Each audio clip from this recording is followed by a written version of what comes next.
নমস্কার বন্ধুরা, test best রেসিপিতে সবাইকে স্বাগত। আজকে আমি আপনাদের বানিয়ে দেখাবো আমাদের সকলের পছন্দের সম্পূর্ণ নিরামিষ থোড়ের সাথে মুগ ডালের রেসিপি। এইভাবে একবার বানিয়ে নিলে ভাত বলুন, রুটি, পরোটা সব কিছুর সাথে খেতে কিন্তু বেশ ভালো লাগে। চলুন দেখে নেওয়া যাক আমার আজকের রেসিপি। থোড় রান্নার জন্য এখানে নিয়েছি 1 খণ্ড বিচি কলার থোড়। বিচি কলার থোড় বলুন বা মোচা, দুটোই কিন্তু খেতে স্বাদ বেশি হয়। তাছাড়া আপনারা যে কোনো কলার থোড় দিয়ে কিন্তু রান্নাটা অবশ্যই করতে পারেন। অনেকেই থোড় কাটতে পারেন না, আমি কি করে থোড়টা কাটতে হয় চলুন দেখিয়ে দিই। থোড় কাটা খুবই সহজ, খুব একটা ঝামেলার বিষয় নয়। থোড়ের ওপরের এই পাট বা খোলাটা যতক্ষণ ছাড়ানো যাচ্ছে ততক্ষণ এটাকে বাদ দিয়ে নিতে হয়। দেখুন, খোলাটাকে বাদ দিয়ে নেওয়ার পর ভেতরের যে অংশটা সেটাই কিন্তু হলো থোড়। আর থোড় সবসময় যতটা সম্ভব কচি সেটাই দেখে কিন্তু কিনতে হয়, তবেই কিন্তু থোড় খেতে ভালো হয়। খুব ভালো করে ওপরের খোলা বা পাটটাকে আমি ছাড়িয়ে নিয়েছি। এবার কি করে থোড় কাটতে হয় চলুন দেখিয়ে দিই। একটা পাত্রে নিয়ে নিয়েছি জল। এবার থোড়টাকে একটু মাঝ বরাবর কেটে ছোট করে নিচ্ছি। আমি বটি দিয়ে কাটছি, আপনারা যে কোনো কিছুতেই কিন্তু যাতে আপনাদের সুবিধা ছুরি দিয়েও কিন্তু অবশ্যই কাটতে পারেন।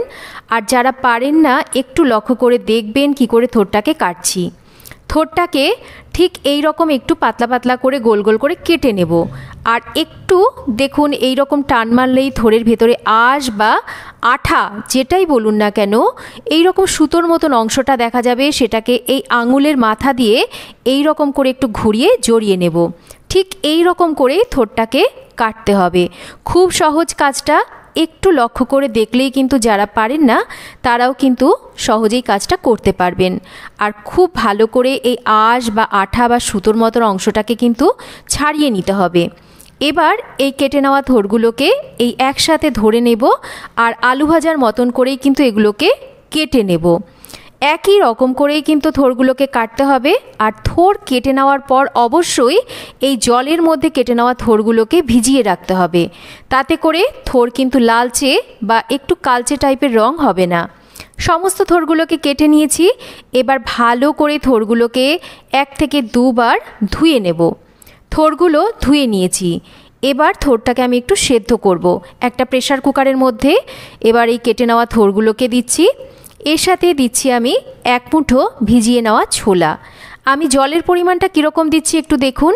ছোট কাপের 1 কাপ জল এখানে দিচ্ছি, যাতে করে থোড়টা সেদ্ধ হওয়ার পর জলটা বেশি না থাকে, জলটা আমাদের ফেলতে না হয়, থোড়ের পুষ্টিগুণটা না বেরিয়ে যায়।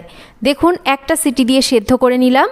জলটা কিন্তু আমাদের খুবই সামান্য দিয়েছিলাম, সেক্ষেত্রে জলটাও নেই, থোড়টাও সুন্দরভাবে সেদ্ধ হয়ে গেছে। তবে আপনাদের যদি মনে হয় যে এই জলটা চিপে নেওয়ার পর জলটা ফেলে দেবেন, সেক্ষেত্রে আপনারা ফেলেও দিতে পারেন যদি কেউ অপছন্দ করেন।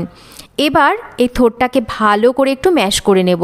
যেহেতু থোড়টা বেশ গরম রয়েছে তাই আমি একটা হাতা দিয়ে থোড়টাকে যতটা সম্ভব এরকম করে ঘেঁটে দিচ্ছি।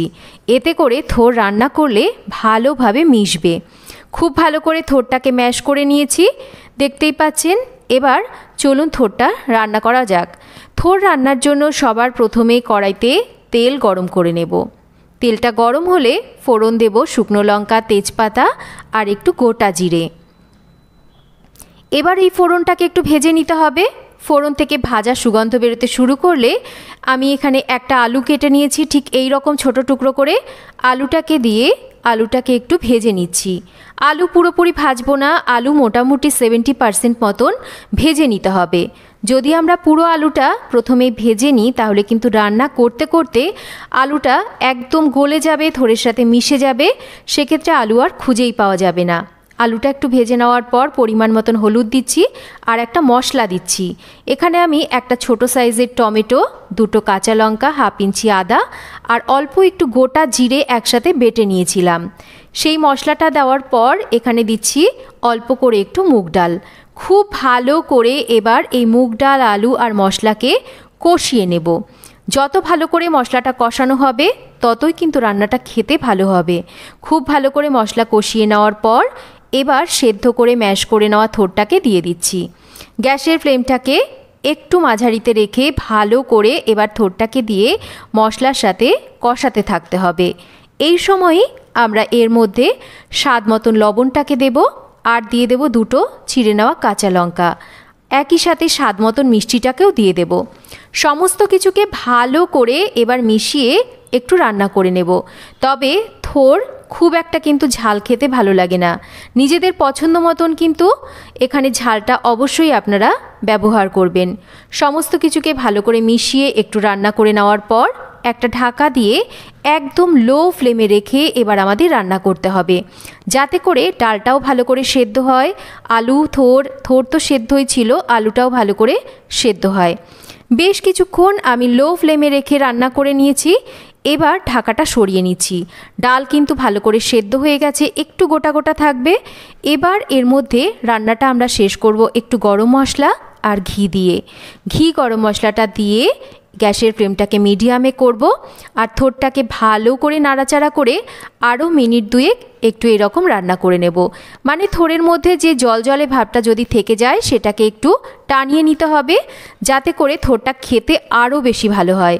দেখুন থোর আমাদের একদম রেডি। দারুণ সুন্দর একটা কিন্তু গন্ধ বের হবে, যেহেতু এখানে মুগ ডাল রয়েছে, ঘি রয়েছে। এইভাবে আপনারা থোর অবশ্যই বাড়িতে একবার মুগ ডাল দিয়ে বানিয়ে খেতে পারেন, খেতে দুর্দান্ত স্বাদের হয়। গরম ভাত বলুন বা রুটি বলুন বা পরোটা, এই রেসিপি যদি একবার বানিয়ে নেন দুপুরেও খেতে পারবেন, তাছাড়া রাতেও কিন্তু অনায়াসে রেসিপিটা খাওয়া যেতে পারে। তো কেমন লাগলো আজকের এই সম্পূর্ণ নিরামিষ থোরের রেসিপি মুগ ডাল দিয়ে একটা কমেন্ট করে জানাবেন। আর যদি রেসিপি ভালো লাগে তাহলে একটা লাইক করবেন, রেসিপি শেয়ার করবেন, আর চ্যানেল যদি সাবস্ক্রাইব করা না থাকে চ্যানেল সাবস্ক্রাইব করবেন। সবাই ভালো থাকবেন, আবার ফিরে আসবো নতুন কোনো রেসিপি।